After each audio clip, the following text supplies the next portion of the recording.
What's going on, YouTube? It's your boy Humble Way checking in with you. Um, I had to do this video, man.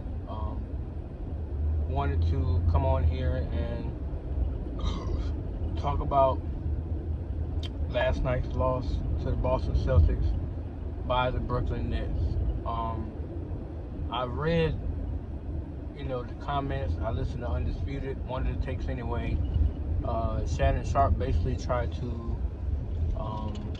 ostracize or annihilate Kevin Durant based on his performance in the game, which was less than lackluster. I'm not gonna sit here and make excuse for KD and say that it was this and it was that. Last night KD was bad. He was, but I'll say this: in basketball, the number one thing that you actually need in order to succeed is called coaching. If you do not have a competent coach, I don't give a damn if you got Michael Jordan in your squad. You're not getting that far. With that being said, KD and Kyrie Irving, I am so sorry that the two of you have to deal with this.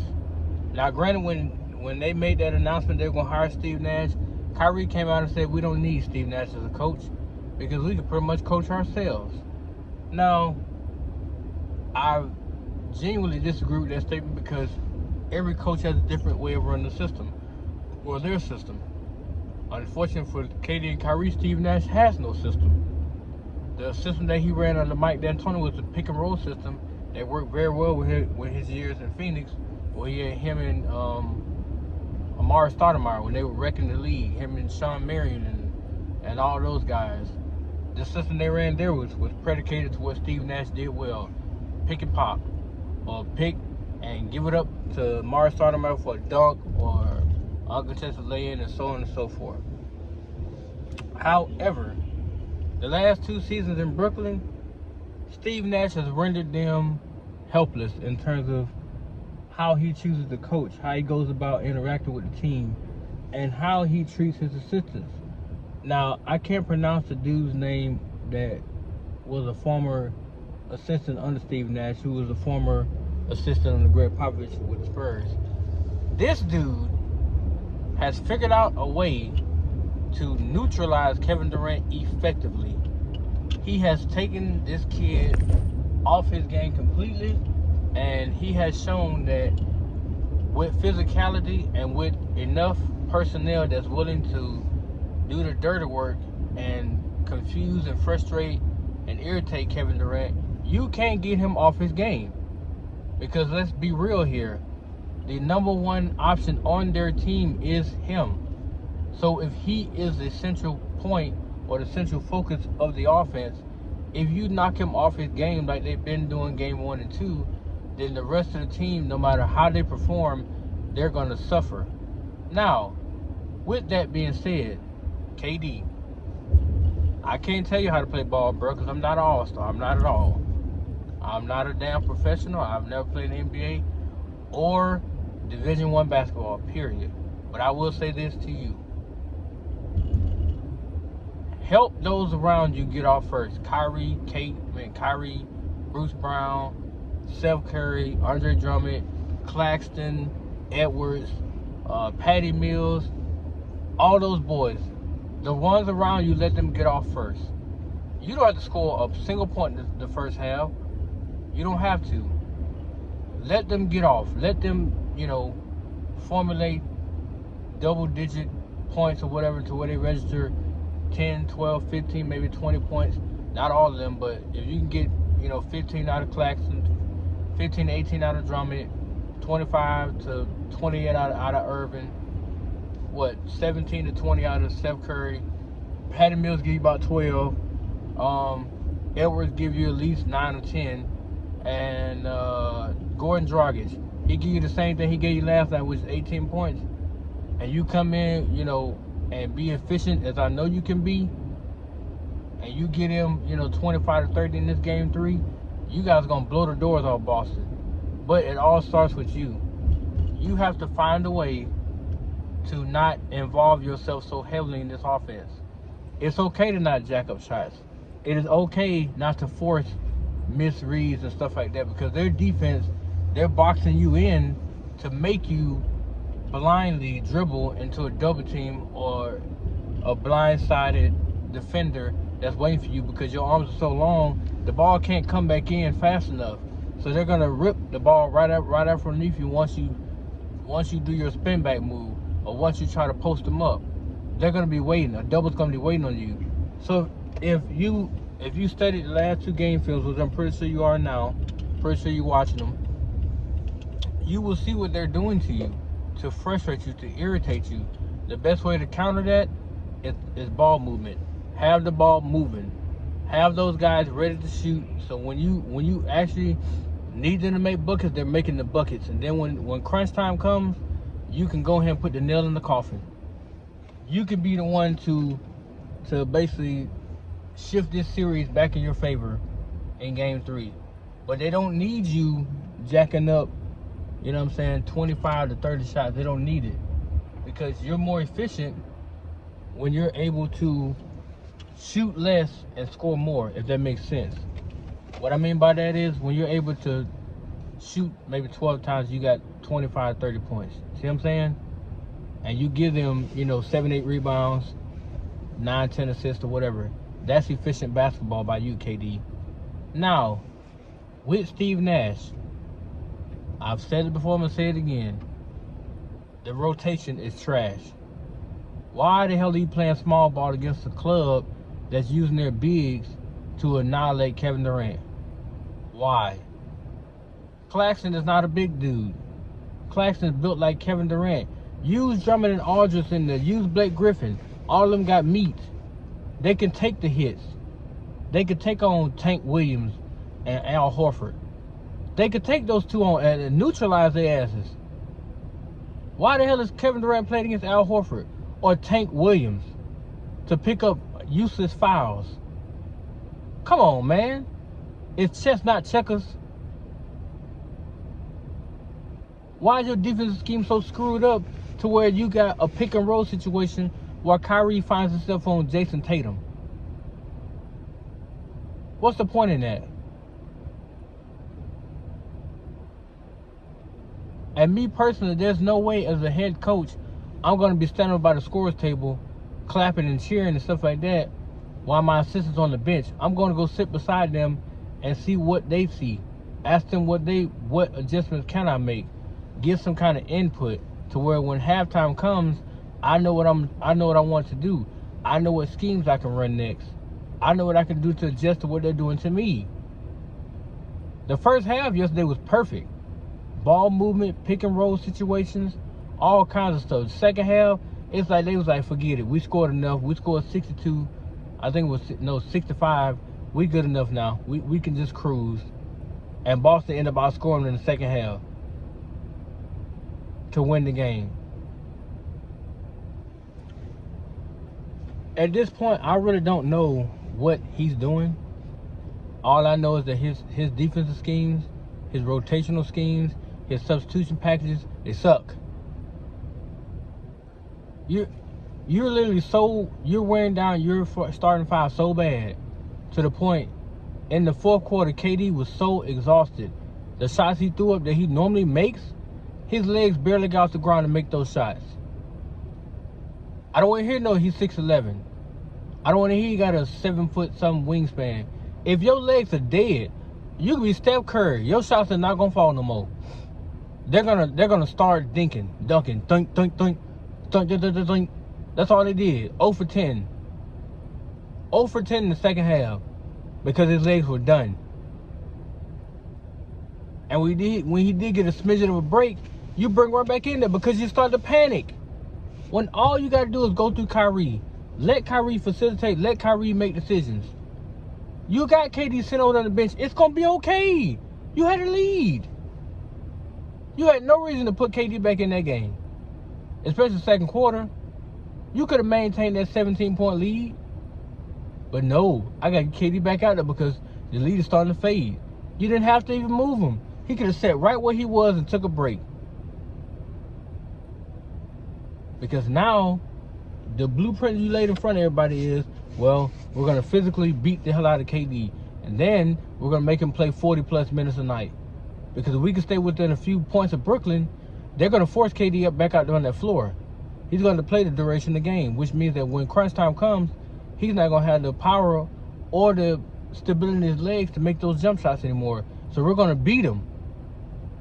All we got to do is make a couple of shots and we're going to beat him. And that's what you're putting out there on tape, Steve Nash.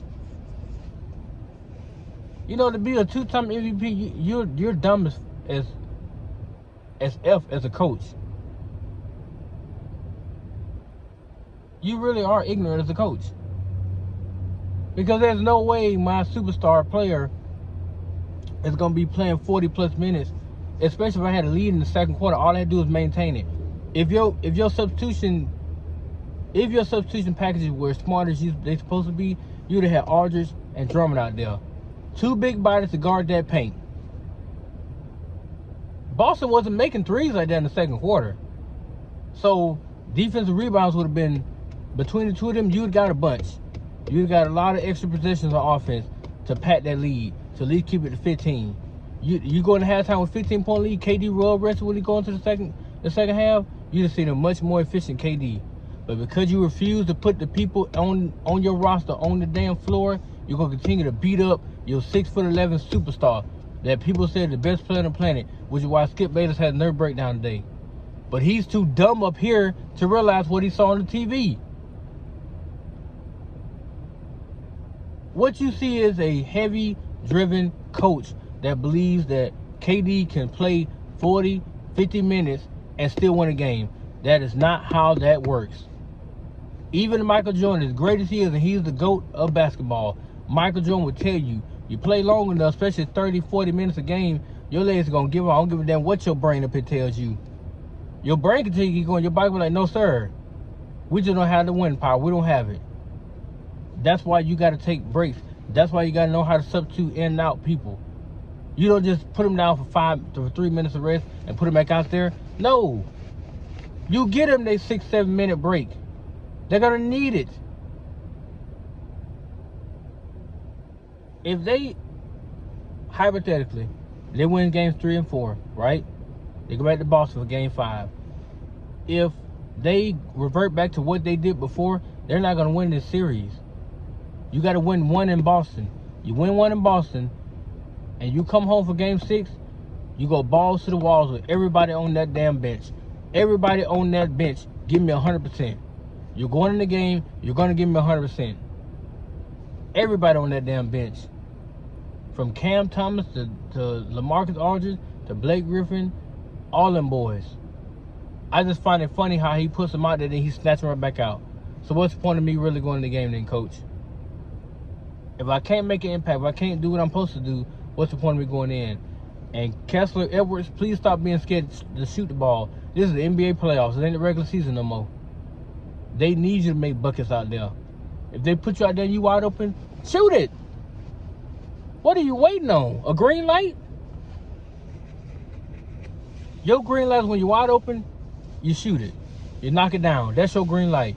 You keep knocking them down, guess who's going to start finding you? KD, Kyrie, Gordon Dragic, other people like that, they're going to start to find you. Which will get you more points and more minutes. So with that being said, don't be afraid to shoot the ball, young man. They need you out. They need those points. They need those steals. They need those rebounds. They need the assists. This is a total team effort. There's nothing else about KD and Kyrie that should be said. Nothing else. Because everybody on social media is making it about those two right now. Everybody's literally excusing Steve Nash. But when they win, oh, KD's best in the world, and Kyrie this, and that. And Steve Nash still off the hook, despite the fact that he can't coach his way out of a box. When KD had that 49, 17, and 10 game, they gave all the credit in the world to KD, and rightfully so. But if you look at his minutes, he played 45 minutes in that game. Or maybe more than that.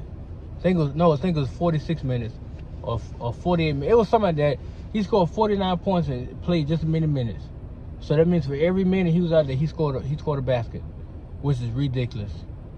It's ridiculously efficient. But no, he made 49 points on 23 shots. That's hella efficient. hella efficient.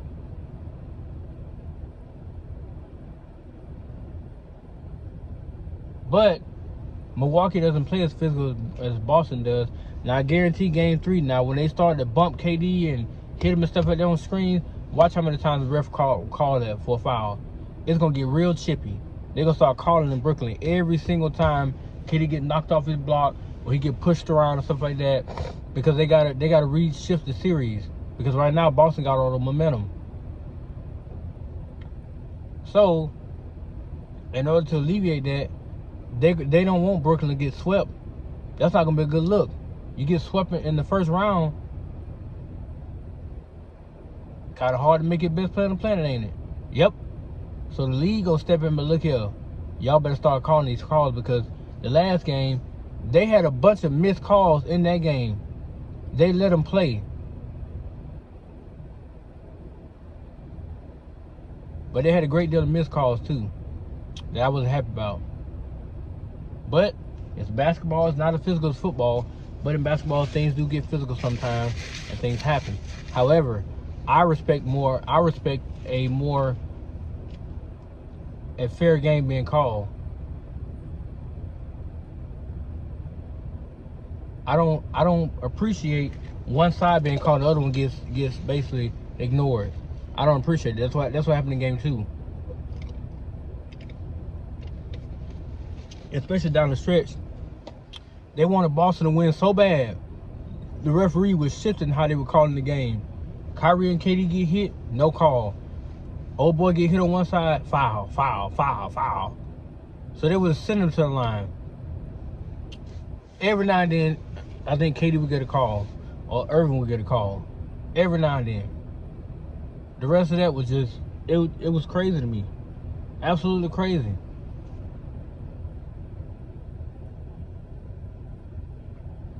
I thank God they get 2 days to rest, so they fly back to Brooklyn. They get 2 days off. But if I'm KD,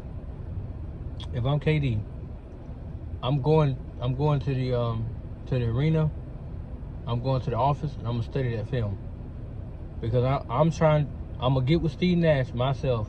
If I'm KD, I'm telling him to his face, LaMarcus Aldridge will be on that rotation this time, and so will Blake Griffin, because I am so fucking sick of this shit. Last year, he screwed that boy. If he had just played Andre Drummond in that 7-game series against Milwaukee, Brooklyn wins that series. But because he did not want to do it, Greek Freak went off. And to me, it's like, that's not fair. Because hell, KD went off himself. It took everything he had in game 5 to beat him. Then in game 7, put up another 48-point special. But he lost. Because he ran out of damn gas at the end, because they played completely small and played into damn Milwaukee's favor. Because Brook Lopez is 7 feet. Who the hell gonna out-jump him? Besides Kevin Durant. They had no Kyrie and just Kevin Durant. And the rest of them guys out there were just going along for the ride. They were trying to. You didn't have Steph Curry.